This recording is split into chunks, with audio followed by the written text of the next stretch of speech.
আহ, আসলে ডক্টর ইউনূস তো একটি মিথ্যাবাদী, ভাওতাবাজ একটা মানুষ। যার সারাটি জীবনই আসলে ভাওতার উপরে চলেছে, এবং তার যে শান্তি পুরস্কার নোবেল পাওয়া সেটাও ছিল ভাওতাবাদ। এখন প্রশ্ন হলো, এখন তো একেবারে আমাদের মাথার উপর, বাঙালি জাতির মাথার উপরে জগদ্দল পাথরের মতো বসে আছে।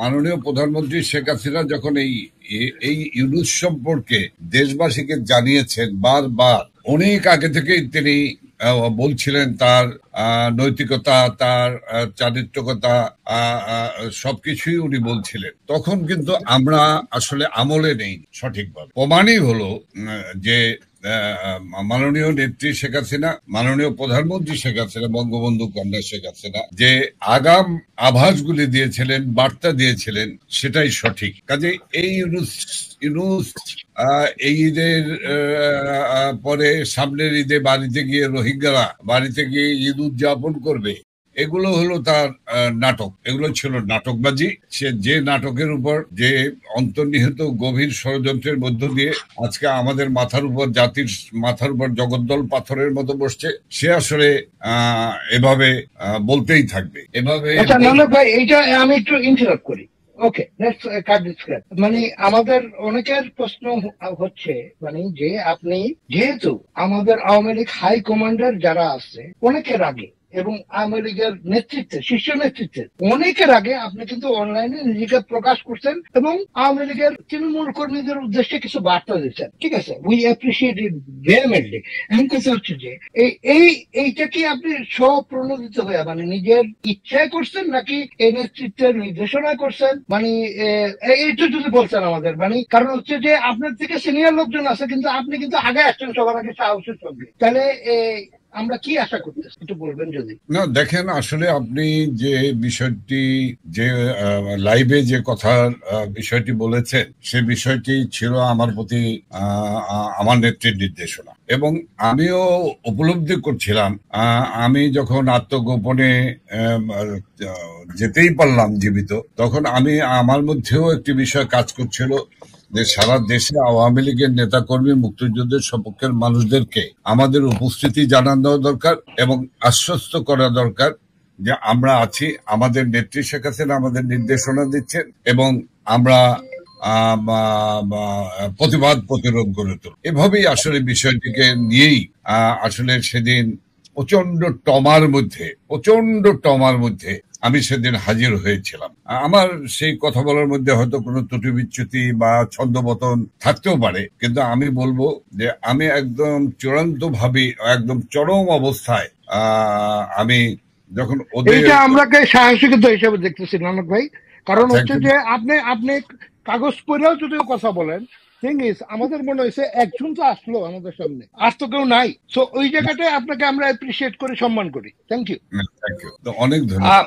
আপনি কি বিশ্বাস করেন যে ইউনূস এপ্রিল মাসে কোনো নির্বাচন দিবে, এবং এপ্রিলের এই যে নির্বাচনী ঘোষণা দেওয়া হয়েছে, এতে আওয়ামী লীগের নেতা হিসাবে আপনার কি মন্তব্য? দেখেন, আসলে ইউনূস এবং ইউনূস গং তারা কিন্তু আগেই তাদের স্ট্যান্ড ক্লিয়ার করেছে। সেটা হলো, প্রথমত হলো আমার কমেন্টটি হলো যে ইউনূস বাংলাদেশে ক্ষমতা দখল করেছে জঙ্গিদেরকে নিয়ে এবং মেটিকুলাস ডিজাইনের মাধ্যমে, ক্ষমতা ছাড়ার জন্য নয়, ক্ষমতাকে কক্ষিগত করার জন্য। এবং এই ক্ষমতা দখল করতে গিয়ে এবং ক্ষমতায় আরোহণ করতে গিয়ে হাজার হাজার আওয়ামী লীগের নেতাকর্মীকে হত্যা করতেও সে দ্বিধা করেনি। লক্ষ লক্ষ আওয়ামী লীগের নেতা কর্মীর বাড়িঘর জ্বালিয়ে দিয়েছে। লাখ নেতা কর্মী আজকে কারাগারে। এবং কাজে ইউনূস কিন্তু নির্বাচন দেবার জন্য আসেনি। ইউনূস ক্ষমতা দখল করেছে ক্ষমতাকে আঁকড়ে রাখার জন্য, ক্ষমতাকে দীর্ঘায়িত করার জন্য। এখন একজন রাজনৈতিক কর্মী হিসেবে, সচেতন কর্মী হিসেবে আমার তো প্রশ্ন থেকেই যায়, যারা ইউনূসকে সমর্থন করেছেন, যারা এখন আবার ডিসেম্বরের মধ্যে নির্বাচন চাচ্ছেন, সেই গোষ্ঠীর কাছে যে তারা এই ইউনূসের এই নির্বাচনী মূলা তারা খেয়েছেন কিনা, বা ইউনূসের যে মূলা ঝুলিয়েছে নাকের ডগায় সেটি বিশ্বাস করেন কিনা। আমি আপনাদেরকে বলে দিতে পারি যে এই ইউনূস কখনোই কখনোই কখনোই নির্বাচন দেবে না। কারণ নির্বাচন কেন দিবে? সে নির্বাচন দিয়ে তার সে কতখানি লাভবান হবে। নানক ভাইরে একটু ইন্টারাপ্ট করি। নানক ভাই, এই মুহূর্তে আওয়ামী লীগের তৃণমূল পর্যায়ে যে প্রশ্নটা, সেটা হচ্ছে যে আমাদের শীর্ষ নেতৃত্বের অনেক ভুল ভাল ছিল বা অনেক কিছু আমাদের ইফেক্ট করছে। এখন আমাদের কি মনে হয় আওয়ামী লীগ যদি ফিরে, আমাদের নেতৃত্বে এটা পরিবর্তন জরুরি, নাকি যেমন আছে তেমন থাকতেই হবে? না, দেখেন, নেতৃত্বের পরিবর্তন এটি শুনতে ভালো লাগে, কিন্তু এই মুহূর্তে আওয়ামী লীগ যেখানে রয়েছেন এর সম্পূর্ণ সিদ্ধান্তের মালিক আমাদের প্রাণের প্রিয় নেত্রী বঙ্গবন্ধু কন্যা বাংলাদেশ আওয়ামী লীগের সভাপতি, যিনি দলটি সুদীর্ঘ সময় ধরে পরিচালনা করছেন, তার সিদ্ধান্তের উপরে। তবে আজকে যে পরিস্থিতির মধ্যে আমরা আছি, সেই পরিস্থিতিতে কোনো পরিবর্তন মানে এখানে একটু ইন্টারাপ্ট করি জানক ভাই। যেটা হচ্ছে যে তৃণমূলের ধারণা যে আমাদের অনেক নেতৃত্ব আসলে মানে সেইভাবে আওয়ামী লীগের মূল্যায়ন করে নাই। হ্যাঁ, তারা মনে করেন ক্রিম চাটা দলের মধ্যে ছিল বা তো সমুদ্রের মধ্যে দিয়া অনেক কিছু অর্জন করছে বা মানে সত্যিকার অর্থে নেতৃত্বের দিকে তাকায়নি। কিন্তু আপনাকে আমি যতটুকু চিনি, আপনি তো মানে তৃণমূলের খুব কাছাকাছি একজন মানুষ। আপনার কি মনে হয় তৃণমূলের ধারণাটা ভুল নাকি সত্য? আমি তৃণমূলকে অবজ্ঞা করব না, অবহেলা করব না। এ ধরনের ধারণার কথা যখন বলছেন আপনি, আমি এই ধারণাটাকে উড়িয়েও দেব না। তবে তৃণমূল বা তৃণমূল পর্যায়ের কর্মীদের অনেক সময় অনেক কথাগুলি থাকে, যে কথাগুলি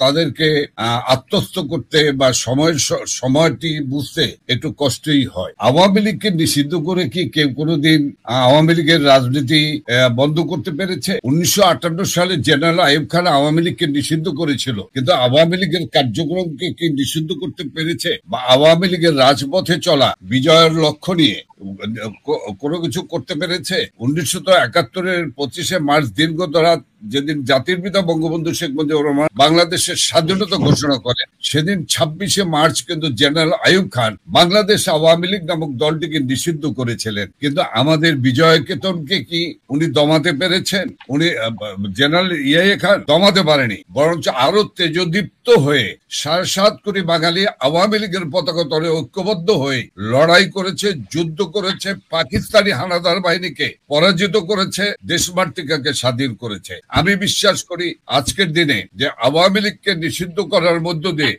আরো ওই শিক্ষকের মতো নেতা, শিক্ষকের মতো সংগঠক বা কর্মী, সে আরো তেজদীপ্ত হয়েছে। সারা বাংলাদেশের নেতা কর্মীরা আরো বেশি তেজদীপ্ত হয়েছে, তাদের ভিতরে অনুপ্রেরণা এসছে, শক্তি সঞ্চয় হয়েছে, এবং এই শক্তি অনুপ্রেরণা নিয়ে তারা লড়াই করবে। এবং এবারের লড়াই যা আপনি যা বলেছেন, সঠিক বলেছেন, যে 71-এর একজন মুক্তিযোদ্ধা হিসাবে আমি বলবো যে 71-এ বাংলাদেশ যে বিজয় অর্জন করেছিল জাতির পিতা বঙ্গবন্ধু শেখ মুজিবের নেতৃত্বে, বঙ্গবন্ধু কন্যা শেখ হাসিনার নেতৃত্বে, এবারও আমাদের দখলকৃত বাংলার স্বাধীনতা, বাংলাদেশের মুক্তিযুদ্ধের প্রেরণা, জয় বাংলার স্লোগান এবং রাজাকার, আলবদর, আলসাদ সাম্প্রদায়িক এই জঙ্গি গোষ্ঠীর কাছ থেকে বাংলাদেশকে অবশ্যই আমরা শেখ হাসিনার নেতৃত্বে মুক্ত করব।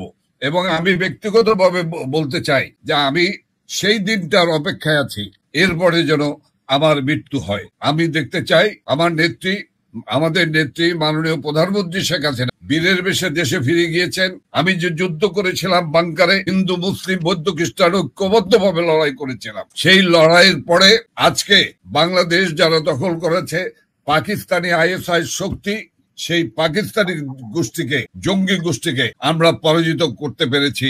এ পর্যন্ত যেন উপরওয়ালা আল্লাহ তাআলা রাব্বুল আলামিন আমাকে বাঁচিয়ে রেখেন, এটা দেখেই আমার মৃত্যু হোক, এটি আমার কামনা।